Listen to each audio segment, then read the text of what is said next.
श्री वैष्णव ब्राह्मण सेवा संस्था का आज चिंतन शिविर स्थानीय स्वामीनारायण मंदिर के सभागार में हुआ, जिसमें जिले के संत महंतों की उपस्थिति में संभाग से पधारे हुए वैष्णव बंधुओं ने चिंतन शिविर में समाज की एकजुटता, समृद्धि, ऐश्वर्य व सनातन धर्म, वैष्णव धर्म, वैष्णव जाति और समाज के उत्थान के बारे में अनेक विचार विमर्श चिंतन में रखे। इस अवसर पर जिले की कार्यकारिणी का भी गठन हुआ। आइए हम बात करते हैं इस संस्था के गठित संस्था के संयोजक व अध्यक्ष भाई महादेव प्रसाद जी से। महादेव जी, आज के इस चिंतन शिविर नई संस्था के गठन में आपका क्या संदेश है? आज जिले भर के महंत साधु संतों के सानिध्य में इस कार्यक्रम को किया गया, जिसमें सभी विचारकों ने अपने विचार रखे और इसका निष्कर्ष निकाल के हमको आगे क्या करना है उसकी योजना के बारे में विचार विमर्श किया गया। आज के इस कार्यक्रम में लक्ष्मणदास जी सेवेंत्री महंत, संकादिक जी महंत पाटनारायण और त्रिभुवन जी, महेश दास जी और श्री रामशरण जी कोटार के महंत उपस्थित रहे। उनके सानिध्य में इस कार्यक्रम किया गया और हमारी नई कार्यकारिणी का गठन करके उनको दायित्व का नियोजन किया गया। चिंतन शिविर में अनेक जनों ने जो भी अपनी बात रखी, आइए देखिए उसकी झलकियां। मैं हरीश देवे, राजस्थान न्यूज 24 देखते रहे, सब्सक्राइब करें। धन्यवाद।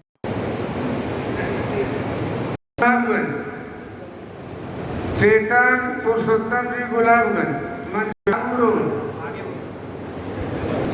अरुण जी आबरोड। बच्चे को आप सही मार्गदर्शन नहीं दे पाएंगे, क्षेत्र चाहे कोई भी हो, तो उसका भविष्य हमेशा अंधकार में ही रहेगा। आपने देखा होगा, सुना होगा कि अनेकों सज्जन अपने बच्चों को शिक्षा के अपने अनुसार डालते हैं। तुम्हें ये करना है, तुम्हें ये सब्जेक्ट लेना है, तुम्हें डॉक्टर बनना है, तुम्हें वकील बनना है। ये कदापि नहीं हो सकता, क्योंकि बच्चे की रुचि जिसमें है, जिस क्षेत्र में जो बच्चा जाना चाहता है, अभिभावकों को चाहिए उसको प्रेरित करें, उसमें वो अपना मन लगाए, निसंदेह वो बच्चा प्रगति करेगा। समाज का नाम रोशन करूंगा।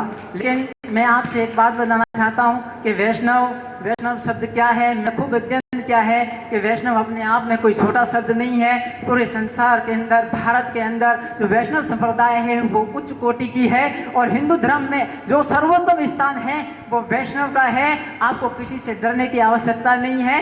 वैष्णव वो है सच्चा जो जीव मात्रा के अंदर दया देखता है, कभी किसी का बुरा नहीं करता, वो है वैष्णव। और वैष्णव हर जीव के अंदर अगर वो ईश्वर को देखता है, हर व्यक्ति के अंदर ईश्वर देखता है, वो है वैष्णव।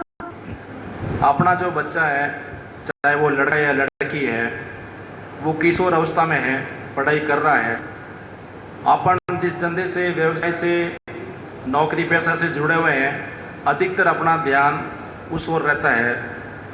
लेकिन अपने किशोर वय बच्चा पूरा ध्यान नहीं रखते हैं कि वो उसकी दिनचर्या क्या है, वो कितनी पढ़ाई कर रहा है, कहाँ जा रहा है, उसका रहन सहन कैसा है।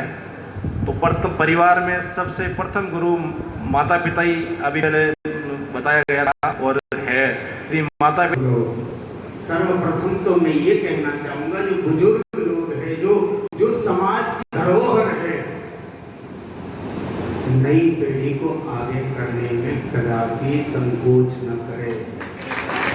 ये जो राजनीति हो रही है समाज में, ये जो समाज का विभाजन करने का प्रयास किया जा रहा है, वो केवल और केवल नई पीढ़ी और पुरानी पीढ़ी को लेकर हो रहा है। बुजुर्गों को चाहिए कि हमें अपने बच्चों को आगे बढ़ाने के लिए पद दे दो, प्रतिष्ठा दे दो, धन संपत्ति है तो वो भी दे दो। हम साधु हैं। वैष्णव का मतलब साधु। हमें लोग क्या कहते हैं? साधु। साधु का तात्पर्य क्या होता है? पर कार्याणि साध्यति इति साधु दया गरीबी बंदगी समदा सील सुजान एते लक्षण साधु के कहत कबीर सुजान। साधु के लक्षण दया, प्रेम। लड़ना हमारा काम नहीं है, जो कि हम चतुर संप्रदाय वैष्णव समाज जब यहाँ एकत्रित हुआ है तो कहने के लिए तो बहुत कुछ है, लेकिन समस्या समय और समय की। सर्वशक्तिमान, तो जब ईश्वर सर्वशक्तिमान है तो ईश्वर अंश जीव अविनाशी, हम विष्णु भगवान के अंश हैं, तो पहले 100% ये मान लो कि आप निर्बल नहीं हो। आप कहीं से किसी भी एंगल से कमजोर हो ही नहीं कि अपने अंदर विश्वास रखो कि हम विष्णु की सलाह, हम वैष्णव हैं। ये गर्व का विषय है। यह गौरव आपको अपने आप भगवान ने प्रदान किया है कि आप ऑटोमेटिक विष्णु के अंश हैं, यानी सर्वशक्तिमान के अंश हैं, तो निश्चित है कि आप निर्बल नहीं। वो तो बचपन से उसको जानता है। तो इसी तरह से आप तो वैष्णव घर में पैदा हुए हो, हम तो वैष्णव बड़े हुए हैं, वैष्णव घर में आते हैं।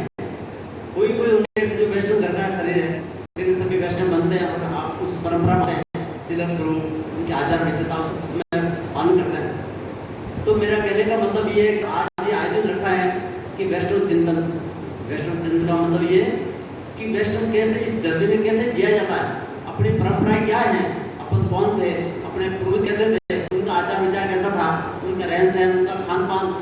आज तो समय भौतिक समय आ गया तो हर जगह का भोजन कर लेते हैं, लेकिन वैष्णव किसी घर का भोजन नहीं करते हैं। अगर भोजन करना ही होता है तो भक्तों से कहते हैं हमको सीधा ला के दे दो, भगवान के मंदिर ला के दो, हम आपके घर का भोजन नहीं करेंगे। क्या आप जानकारी है नहीं? आपको सभी जानते बड़े बुजुर्ग। और आज समय वो आया जहाँ घर का बड़ा